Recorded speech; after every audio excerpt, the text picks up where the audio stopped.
why can't our dreams be our reality? Like, obviously, you can't walk around sleep all the time, right? And I might dream of working on an Avengers set, and it's going to take me a little bit of time to get there, obviously. But why can't we bring ourselves closer to our dreams? Maybe I won't be on an Avengers set, but maybe I can get myself to a Marvel panel where I'm talking with the people about the production of the film.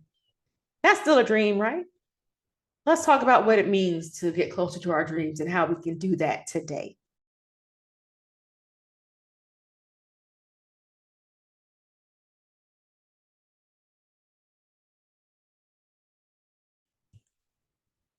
I'm back. I'm so excited to be back. Thank you guys. Thank you. Thank you. Thank you. Thank you. Um, I'm excited to be back. Last week we took a bereavement break and we're back. So thank you all for hanging with me and for taking the time to still come back and see what we're talking about. I'm not gonna hold you because it's already been a few days. I'm not gonna hold you. So what I want to talk about is something I wanted to talk about last week. Um, and I'm excited to really get into it this week.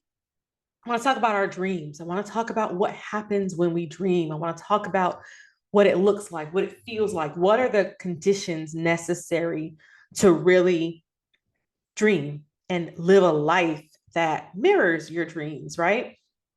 I'm going to do a little bit of Marvel lore and then we're going to move into what this looks like in real life. But if you've seen Doctor Strange and the Multiverse of Madness, you understand that the theory of the multiverse is that when you are asleep, when you dream, what you are seeing is yourself in another universe living another life, right? That's the last Marvel term I'm going to use, the last Marvel reference. But think about it. Even if you're not a fan of Marvel, think about how awesome it is that if you are sleeping, the life that you are living in your dreams is happening to a you somewhere else. So if you're living this life where you're a celebrity or you're doing all these different things in your dreams, that means that there's a possibility that you somewhere out there is living this life in the fantastic. I really love that. Enjoy going to sleep because I never know what I'm gonna be doing, who I'm gonna see, where I'm gonna be. And it's so exciting for me to get to see what Liz is doing in the multiverse. Because I'm like, girl, what's up? What are we doing here? Right? I love finding that out. And so for me, it is exciting to imagine and think about just what it takes to get my brain to a point where I am calm enough to imagine and where my brain is calm enough to go to a place where it thinks about all of the possibilities of what can be. And my brain and your brain and nobody else's brain can do that when we are constantly in a state of survival, where we are constantly in fight or flight. It is a nature that requires a state of rest. And so today I want to talk about exactly what it means to dream.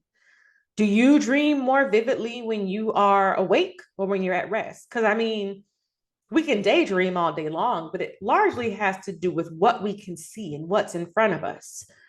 And when you're able to give yourself a moment to relax and really just let your brain rest, how much bigger are your dreams? I think it's in those moments that we really dream of what's possible, right? But when we are at rest, when our brains have time to recharge, we can dream of things that are, again, a little bit more in the fantastic, right? We can dream of those things that untether us from the hooks of reality and to let ourselves fly away into the beauty that is the multiverse. And if other versions of you get to live these fantastic lives, then that should let you know that there is room out there for you. What do we need to do to make it so that instead of us being a participant in a random universe, that the universe is all move around us? What makes us the center of our own universes, right? What's missing is that we are passive participants instead of active ones. So many times we let life happen instead of us happening to life. So what's keeping us from living in the timeline that we want to live in, right? Or bringing the timelines together so it looks a lot like what we want. Now, look, I be out here dreaming about dating, marrying Chris Evans and dating Loki. These are the things that I dream about. I don't have any shame about them because they be real good dreams, right? I could wish and hope and pray all day long. These things aren't going to happen. So I am not saying, please go out there and damn the world. I'm going to get this dream. Please don't do that. That could lead to stalking. This is not legal advice, but just don't do it, right? But what I'm saying is there has to be a way to get us closer to our dreams. Maybe the closeness in those dreams for me is that I want to be closer to working with the Marvel universe. And I'm on my way, right? So I wonder, why won't we let ourselves get untethered from this? Why are we holding ourselves to higher standards to where the only thing that we are allowing ourselves to enjoy is the very life that's in front of us? Are we holding ourselves to this higher standard because of grief, survivor's guilt? Are we feeling like if I take off, then everybody else who I came up with is going to feel bad and judge me?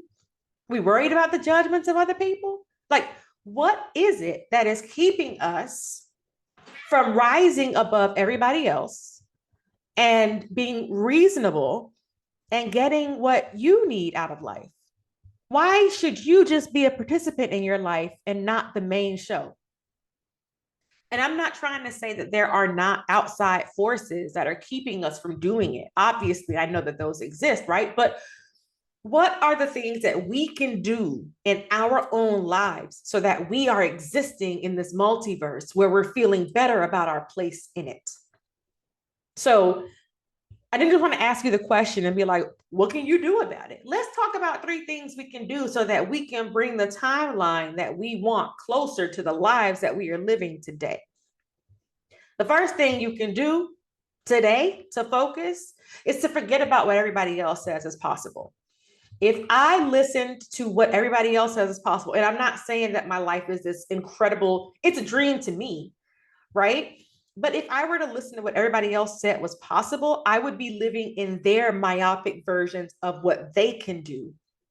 And I would be holding myself back from the fantastic life that I live, where I get to watch Marvel movies for work and I get to encourage Black women all day long. That's a dream to a lot of people, right? So the first thing we got to do is we got to stop limiting ourselves to what everybody else says is possible, because those aren't their dreams. They're your dreams that you want and you have. And if we're going to live life on our own terms, we have to ignore the terms and conditions everybody else sets on their life. They have their reasons for limiting their lives, and they have their reasons for trying to limit yours, but you don't have to adopt those reasons. Fuck them people. And tell them that if they are not unequivocally on your side, then they can kick rocks. It really is just that simple. So step number 1, forget about what everybody else says is possible. It really is that simple. Step number 2, set boundaries. I will say this until I am green in the face. Set boundaries. Set boundaries. Set boundaries. When we set boundaries, we are protecting ourselves and leaving other people outside to their foolishness. You can keep them out, because what happens inside of your boundaries is what you allow and what you accept. When you're asleep, we're going back to dreaming now. When you're asleep, your brain takes over. That's the ultimate boundary. Nothing can get in there. Your brain takes over, and it's giving you what you need to hear, what you need to see, what you crave, because those are your boundaries. Unless your bootleg alarm clock starts to jump in and get it, that's a whole other story. But when you're dreaming, the boundaries are set. Other people don't get to come in and tell you what happens in your dream. And if you really tap into what's happening when you're dreaming and people come in with their bullshit, if you really tap in, you can shut it all down. When we have boundaries set up, we are not beholden to the beliefs of others. We're just not. And the third thing we can do, and this probably makes a lot of sense when I'm talking about dreams, the third thing we can do is we can rest more. We can rest our brains more. Now, I want you to take it out of your mind right now that the only thing that can happen when I say rest is sleep. Yes, sleeping is urgently important. Yes, sleeping makes a whole lot of sense and we need to do it. But I mean, let's calm ourselves down by focusing on the things that make us happy. Rest our brains by removing ourselves, even for 5 minutes, from situations that bring us stress and pain.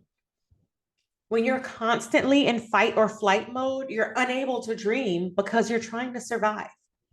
Think about when you're having a nightmare. You're trying to survive. You're trying to fight.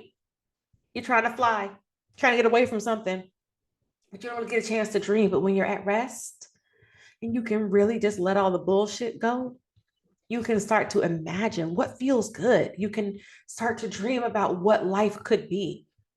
And what I'm trying to do here is to let you know that there is a place for you to thrive. There is a place for you to embrace those boundaries, embrace that rest, and embrace getting rid of what everybody else says so that you are in a place where your dreams come to the forefront and you can see what's possible. I will say all day, every day, you cannot be what you cannot see. And sometimes those dreams that we dream are the first pieces of evidence of what we can be. So 3 things you can do today to give yourself space to bring that dream timeline closer to your reality. Number 1 is you can forget about what everybody else says. And people ain't got nothing to do with you. Forget about what everybody else says and their own limiting beliefs. Let them be their own. Number 2, you can set boundaries. We have to stop letting everybody into our most sacred places. And our mind is one of those places. Stop letting them in. Number 3, rest. You can rest more. Take care of your body. Take care of yourself. You deserve that. Rest more. Rest. Rest more. All right? So we are talking about dreams because your dreams can be your reality or they can get pretty fucking close. And it's up to you. Okay? I love you. I will see you next week. Bye. Hey, listen, y'all, if you have not already signed up for Mission Chaos, I don't really know what you're waiting on. We talked about a little bit of Doctor Strange and the Multiverse of Madness in this week's podcast episode, but Mission Chaos, we're going to be talking about embracing the chaos in our lives and taking that chaos and moving toward resilience. So we're going to talk about all of the trauma and the things that we have been through earlier in our lives, how to embrace that. I'm not saying accept it, I'm saying embrace it and move forward in a way that presents it so that you can have that resilience that you require in order to get closer to your dreams. All right. So Mission Chaos starts February 1st. 29 days of me in your inbox every day. Just email. You can check them when you need to, check them when you can. There's going to be daily quests. There's going to be journal prompts. There's a lot of stuff going on in there to get you moving. It's all at your own pace. There are no wrong answers, just a bunch of right ones. So if you haven't checked it out, go to missioncchaos.e616consulting.com/mission-chaos. It's going to be in the show notes. Don't worry if that's a pretty long title. I don't want you to feel bad about it, but yeah, so that's what we're doing next month. We've also got some other stuff coming up. We've got a merch store coming up. We've got a quiz coming up, a free quiz you can take. There's so much going on back here. Y'all don't even really know. But yeah, if you have any questions, comments, concerns, if the episode really resonated with you, let me know. I want to hear it. Let's talk about it. All right, guys. See you next week.